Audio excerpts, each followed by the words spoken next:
मुफ्ती साहब has यानी माहवारी जी हालत में ज़ाल खे तलाक ॾियण सां तलाक थींदी आहे या न? तलाक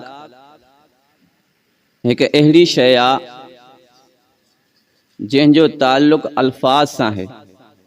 औरत चाहे हैज़ जी हालत में हुजे, औरत चाहे हामिला हुजे, औरत चाहे मुर्स जे साम्हूं आहे या नाहे, मुल्क में या ॿाहिरि आहे, निंड में या जागियल आहे, हर हालत में मुर्स जॾहिं तलाक ॾींदो त औरत खे तलाक थी वेंदी।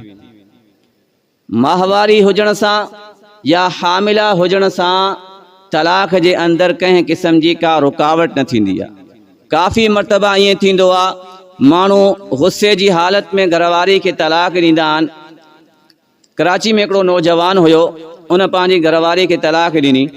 वरी फ़ोन ते मसइलो पुछई त मां घरवारी खे तलाक ॾिनी आहे, लेकिन घरवारी चए थी जॾहिं कावड़ थधी थियो माहौल, जॾहिं रज़ामंद थी वियासीं त घरवारी चयो त तूं जॾहिं मूंखे तलाक ॾिनी हुई छो त मां हामिला हुयसि, इन करे तलाक न थींदी।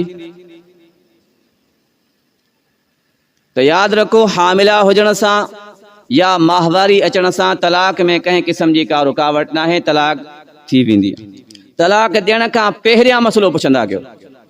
इहो क़दम खणण खां पहिरियां माण्हू मसइलो पुछा करे, छो त इहा जेकी शइ आहे अबग़ज़ुल मुबाहात मंझां आहे, यानी उहे कम जेके जाइज़ आहिनि पर अल्लाह के पसंदि न आहे। तलाक इहा ॾियणु जाइज़ आहे, बाज़ मरतबा वाजिब भी थी वेंदी आहे। जेकॾहिं मुर्स नामर्द थी वञे त अहिड़ी सूरत में तलाक ॾियणु ज़रूरी भी थी वेंदी आहे, पर इहा अहिड़ी शइ आहे जेकी अल्लाह खे पसंदि न आहे, अबग़ज़ुल मुबाहात। त इन करे तलाक ॾियण खां पहिरियां माण्हू मसइलो पुछे त मां तलाक ॾियां या न ॾियां, या कहिड़े तरीक़े सां ॾियां, उनजो छा तरीक़ो आहे, छा सूरत आहे, ताकि उनखे आसानी थिए।